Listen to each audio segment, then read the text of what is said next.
Daisy. And I'm Terri. And this is the Monday Mindset Podcast, where we share things of interest to us and hopefully to you. So let's get started with episode number 173. And this week, it's Daisy's turn to share something with us. Daisy, what do you have? Well, Terri, I am back with not our usual go-to quick episode podcast, but one of the newer ones I've been listening to called Nudge. I had quite a tight time slot to prepare for 2 days recording in between painting, as we've just been discussing, very, very stinky paint on my walls. Probably should have set up my recording somewhere else, because I feel that, you know, when you're smelling like paint thinners and things like that, all those kind of things that a lot of paints, most of the paints I use now are low VOC or whatever the thing is. And I've started to take it for granted that the paints don't smell. And so when I use one of these more old-fashioned paints, like this is an oil-based stain blocker paint, or one of the undercoats I use that's really stinky, it really brings it home to you. The difference, people, there's a big difference. Some of these really nice breathable paints, one of the distinct advantage is that they don't stink. But yeah, so I'm feeling that sort of slight paint thinner chemical high at the moment, because I'm shut in a room with all this horrible stinky paint. It's always a great setup for recording. Yes, absolutely. So yeah, I can't remember why I started rambling. Yes, that's why, because time was tight. That's why I went off on that particular ramble. So I went to this it's not a new podcast actually. When I looked at some of the episodes, they date back a few years, but new to me podcast called Nudge.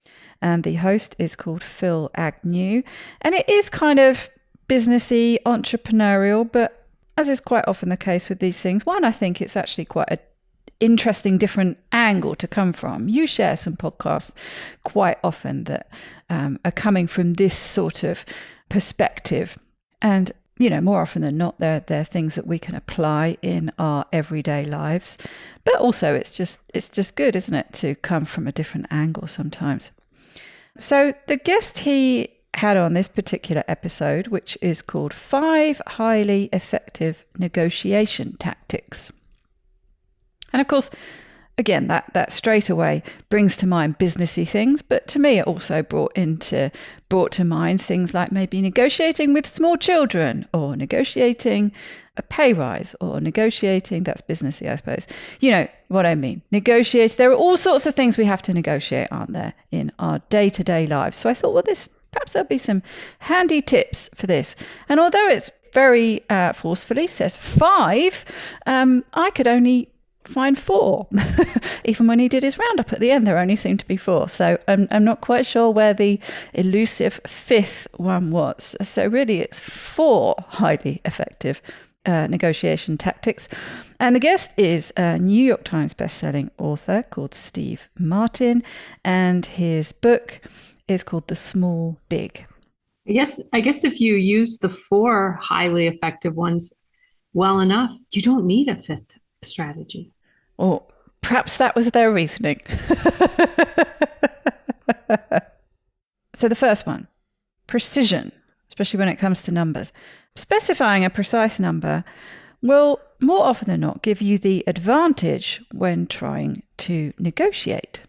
And the guest, Steve Martin, says that often when you're negotiating something or trying to persuade your audience of something, it's less about the merits of what you're trying to negotiate or persuade, but there's more sway in how it's framed. And people apparently are more likely to take notice of specific numbers than general ones. 9.9% is better than 10%. 2.1 times is better than 2 times. And the reason behind this, he says, is that a more precise number like that seems more credible. Feels like somebody's gone to a lot more work to arrive at that number rather than just picking a number out of the air. And They talk about different studies during the episode, but one thing they cite, which I'm sure lots of our listeners will be familiar with, is the price surge that you get when trying to book an Uber. And when they're busy, I'm not overly familiar with it actually, but when they're busy, there's a price surge, basically. The price goes up. And apparently people are much more likely to accept this precise number. So they're going to be more likely to accept and still make that booking when it's a surge of 1.9 or 2.1 than 2. I thought that was quite interesting. And actually, when you think about it, you can see that reasoning. Yes, it feels like somebody's arrived at that number if it's precise. So precision offers credibility, and often also it's trustworthy. It's more trustworthy. So how could you use this? And they talk about negotiations, for example, a pay rise, or perhaps if you're trying to negotiate your rent or whatever it is, but something involving numbers. Use a precise number rather than rounding it up. And interestingly, and this works really well with something like a pay rise, if you're asking for a pay rise, if you use a precise number, the counter offer that you get, there's pretty well always a counter offer, isn't there, is likely to be much more closer to a specific demand than a general one. So don't ask for a pay rise of 5,000, ask for a pay rise of 5,255. The counter offer is more likely to be a lot closer to what you're asking for than if you just ask for something at that nice rounded number. I thought this was particularly interesting because I always lean towards I like more sort of rounded numbers. But when I was thinking about the credibility and the trustworthiness of a number, I thought, yes, if somebody cites a very specific, like 9.9%, it feels like they've put more work into that than just saying 10%. So yes, thought that was interesting. And as is so often the case with these podcast episodes, one thing flows into another. And the next thing Phil asked his guest was about the anchoring effect. So they were talking about these numbers can anchor. And so they started talking about an anchoring effect or contrast phenomenon. And the example that Steve Martin kicks off with is a bottle of wine. So you've got a bottle of wine that costs £15. Now, if somebody shows you a bottle of wine that's £25 first, and then shows you the bottle that's £15, the £15 bottle of wine feels like it's better value. If they first of all show you a bottle of wine that's £10 and then show you the bottle of wine that's £15, feels more expensive. Obviously, really, right? But that bottle is still £15, whatever. So it's quite important what comes first, the context, the run-up to the pitch you're trying to make, for example. And they go on to talk about how this applies in recruitment. So say in an interview process, does it matter where you come in the order of interviews? And he said that yes, actually, it does. Statistically speaking, going first puts you at a slight disadvantage. Why? Well, this anchor comparison idea, when you're the first person, you're being compared to an idealized candidate. So that's a high bar to meet. And also there's quite often some kind of scoring system, whether it's an actual scoring system or just a sort of mental comparison. And again, you're likely, if you're the first person, you're likely to be scored lower, more harshly, because there's nothing that comes before you, and they want to leave room for giving more marks to somebody else in the future. It's like what's coming down the line. It's unknown. There could be somebody better. So if at all possible, it's better to get in towards the end of a recruitment process rather than being the first one. The third one, again, they're talking about recruitment, and specifically they're talking about interviews that are online. They were talking about, and they weren't really talking about things like Zoom meetings, because they were saying it wasn't when it was face to face. It was just when it was electronic interactions. And apparently, again, another study showed that sending a Dilbert cartoon to the person who was interviewing you before the interview, so sending a funny cartoon of an interview going really badly, improved your chances, improved the outcome of that interview. But, why would that be? Well, apparently because the cartoon humanizes the interaction. So it acts as a bit of a primer and a reminder that there's a human at the other end of the email or electronic exchange, which can all too easily get lost in the mix and forgotten. And it brought to mind things like, keyboard warriors on social media. That's part of the problem, isn't it? When it's all too easy to forget that there's a real person at the other end. Another phrase it brought to mind was icebreaker.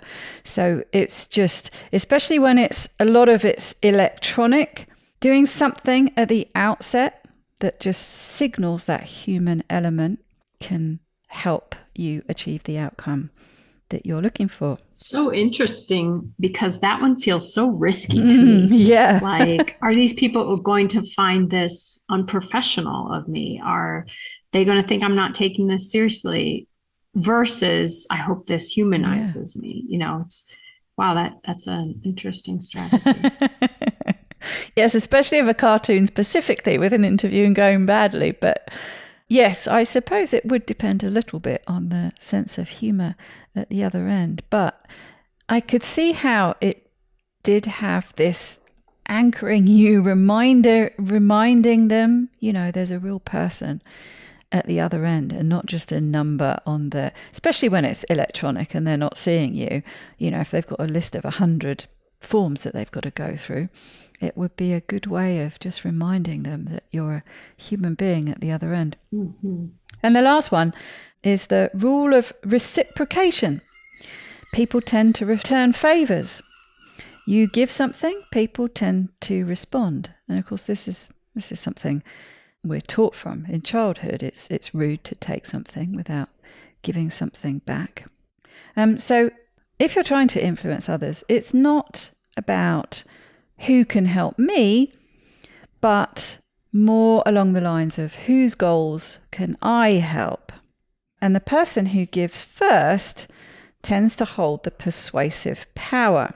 And they talk about an experiment where there are 2 different volunteers at an art gallery who were helping the guy out who was running the experiment. And with the first volunteer, he goes to the vending machine and he buys 2 cans of Coke, and he comes back and he gives one to the volunteer and has one himself. And then the second volunteer, he goes off to the vending machine, but he just buys a can of Coke for himself, doesn't buy one for the volunteer. And then afterwards, after they've done their volunteering at the art gallery, he is asking for a favour. He's got some raffle tickets that he wants to sell that's supporting a local charity. So he asks the volunteer to buy some of these raffle tickets. Now, the second volunteer, who he didn't buy a can of Coke for, buys 2 tickets. But the first volunteer, who he bought a can of Coke for, buys 10. So that's a factor of 5 times more. And they talk about waiters who provide mints for each person, give each person at the table a mint, are more likely to get a larger tip. So you give something, you're more likely to get something back. But the order is important, and they cite a different example in a hotel where there's a sign, there's a little card up with the towels that tells the guests that if they reuse their towels, the hotel will donate some of the savings to an environmental charity. But interestingly, the towel use goes down. And I think what they meant here was that the towel reuse went down because they were saying it as a negative thing. And obviously, you want the towel use to go down because you're wanting people to reuse their towels. So I think that's what they meant. And he says that's important because it's the order. So the order's important. It's important that you give first. And in this case, you're kind of asking them to give something before you will give something.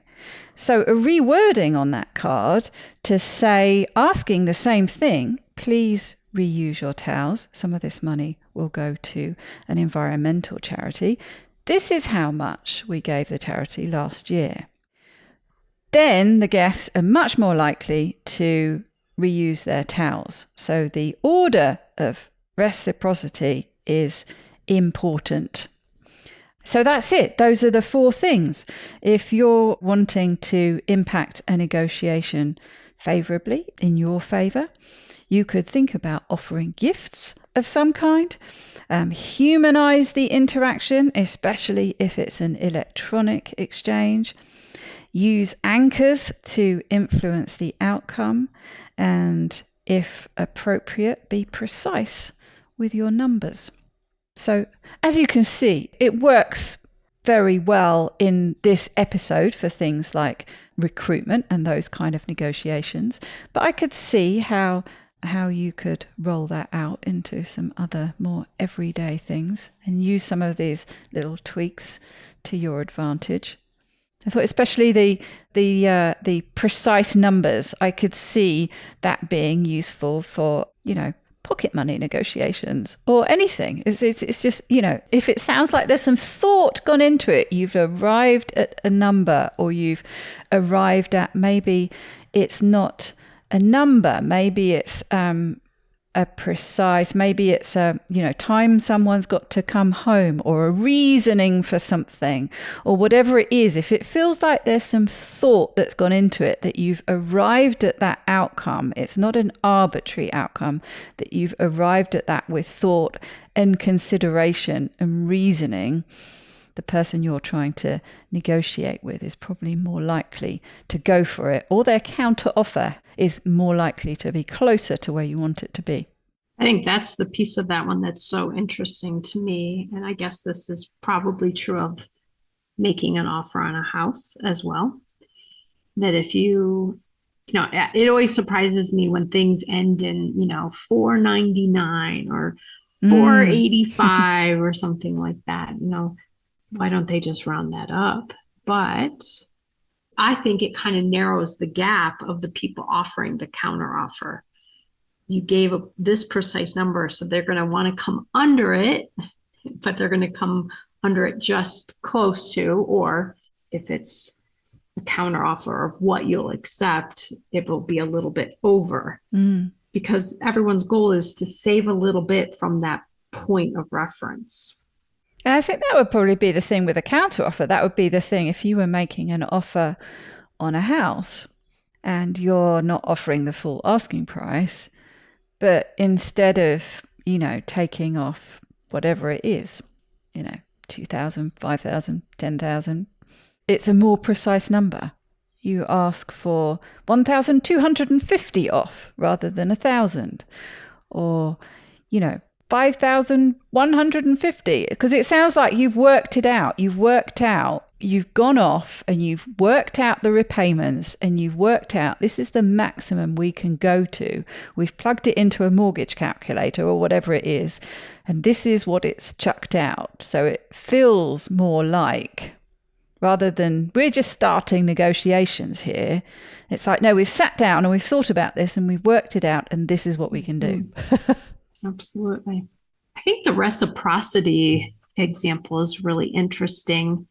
And I'm thinking, for example, if you are a candidate for a job that you're negotiating, if that means that maybe it's not gifts, but a favor in, what's the right word, a concession that you're willing to make. Well, if we don't do this piece, or if I can't think of a great example, but if I take this lower insurance package, can you help with the moving costs? Because, again, you're going to be thinking about, all right, this is a one-time payment, but these are all the time payments. Is there a way that I can make use of this difference? But it almost sounds like I've made a concession now. That's my gift. Are you willing to make a concession?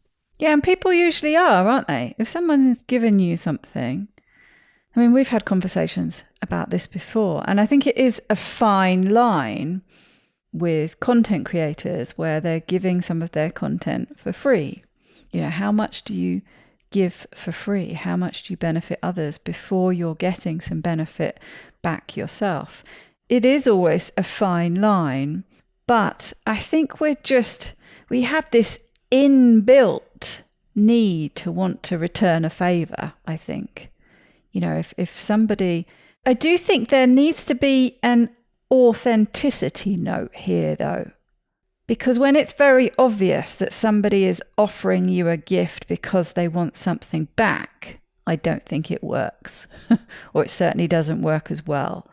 It might still work. It might be, you might be looking at a marketing campaign for whatever it is that you quite fancy buying, and they're offering you 15% off, or they're offering you something free if you buy such and such. It's a marketing ploy to get you to spend more money or buy their goods or whatever, and you find that acceptable.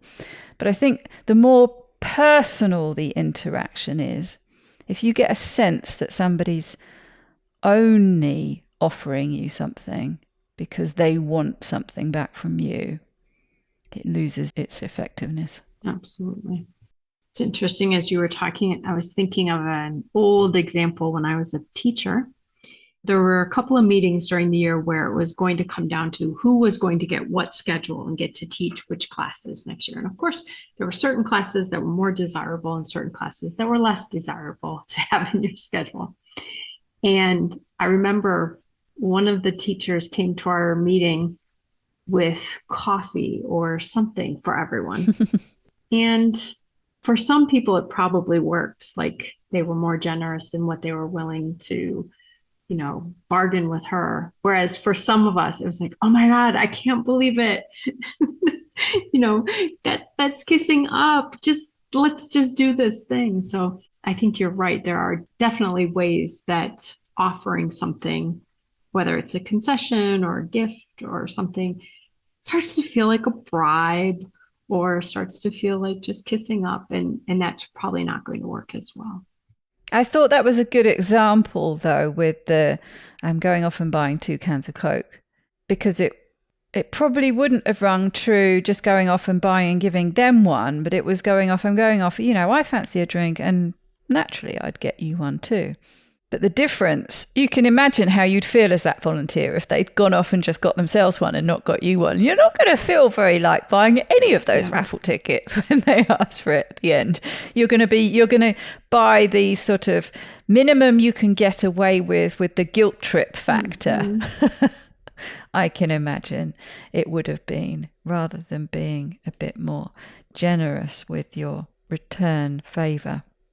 I think it's interesting, the piece that you shared about the anchoring and the order. I've not been, for example, the interviewee as often recently, but at different stages in my career and in my graduate school program and things, I was the one interviewing people. And I was just thinking about that. I do think the beginning people suffer a little bit, even if they're really great, because they come in and they seem great, but you don't have anything that you're comparing them to yet. And like you said, you tend to kind of leave some possibility open, like, well, geez, we have 6 more people we're going to interview, or 4 more people. What else are we going to find? And pretty quickly, they start to move down the ladder. Yeah. Now, obviously, every now and then, that's not the case. Every now and then, you're like, no one else compared to that first one. But I definitely can see where coming in later. I used to think of that too. When I was in middle school and high school, I was in band and orchestra. We had a competition every year called solo and ensemble. So you could do a solo or you could do an ensemble, and it was voluntary. And you sit in front of one judge or a couple of judges, I don't even remember, and you get rated on your performance. And I always used to wonder, is it better to get scheduled early in the day when the judge is fresh, or late in the day where they're like, oh my gosh, I just want to get this day over. What is this kid playing? I wonder, in this example, did the order really affect, again, if you're the first couple of people that came in and did your solo, they don't really have anything to compare it to. But if you're the 9th person that's come in for the day, does that harm you or hurt you? Yes, I thought that was interesting. And I thought it was interesting also, and very true, that the first person is being compared to the ideal. Mm-hmm. Before you start, if we're talking about an interview process, before you kick off, you're going to have a mental image, not image of what they look like, but you know what I mean, a mental avatar of some kind of what your ideal person is going to be, the boxes they're going to tick. You want them to be whatever, punctual, conscientious, whatever. You've got this mythical ideal, and that's what they're comparing to. So they're comparing to the perfect candidate, which is, nigh on impossible. I suspect that there is something to be said for, and I think this was one of the episodes that you brought to share. It was about remembering. It was that when we did that memory test, you remember? Mm-hmm. She says, trying to remember. But it was the parts of the body and the shopping list. But I think it was that episode where you kicked off at the beginning saying that you're more likely to remember things at the beginning of the list and at the end. I think it was the other one, wasn't it? Where there was a long list of things that I had to remember, and you had to create a story to remember them. But when you're just given the list and before you've learnt the memory tactic for remembering them, you're more likely to remember the ones at the beginning and the ones at the end. So I bet if you're a strong candidate, there might be some disadvantage to going first, but I bet you still hold an advantage over the middle people. I bet it's the beginning and the end are the ones that are more memorable. Mm-hmm. And then I'm guessing here, but I would suspect, especially if you're seeing quite a lot of people, that the haze of the ones in the middle get a little bit lost. So if you can be that starting person, although you're not necessarily going to stack up really, really well against the ideal, but if you're a strong candidate, I should think that being first makes you quite memorable. Mm-hmm. So even though you might be a bit more harshly compared to ones later, especially if it tails off, if they finish with weaker candidates. So I think a lot of it really does depends on the other people coming in. But I guess if all things were equal, if the candidates were all fairly equal talent-wise, that first one definitely has the disadvantage. And it depends on if they sent a Dilbert cartoon. Exactly. Or if they're wearing a Dilbert cartoon T-shirt to their interview. And bought coffee and cake. Yeah, that's right. So there you go. Just a few things to think about if you're trying to influence negotiations in your favor. I think of that too, Daisy. Even just negotiating some, I'll do this if you'll do this task. Hey, I'll load the dishwasher if you'll unload. Because let's say you're the one who does not like unloading the dishwasher. I would rather unload it. Whereas other people may prefer to load it. And so you kind of, manipulate almost when you're asking for the favor or asking for someone to do something that, it is a negotiation. I'll do this if you'll do this. And so using some of these, using that kind of gift mentality or that giving something first, I think is a great example. Hey, I know you really hate unloading the dishwasher. So if I do that tomorrow, would you do this for me? I might have to use that one. Oh, and that will be bells. I think it must be dinner time. So on that note, interestingly, she has got much more vocal since Bet's died. She has seen opportunity, I think, to get in close in the Bet's position, which was always glued to my side. Terri, you can see her. You can see how close she is. She's coming in and she's demanding something. It's usually food. When it's bells, it might be a cuddle. Either or, maybe both. So until next week, I hope you have a very wonderful week. Take good care, everybody.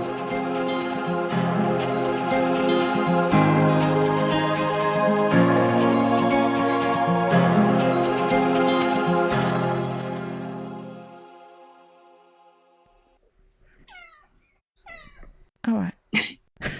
Should definitely leave those in at the end.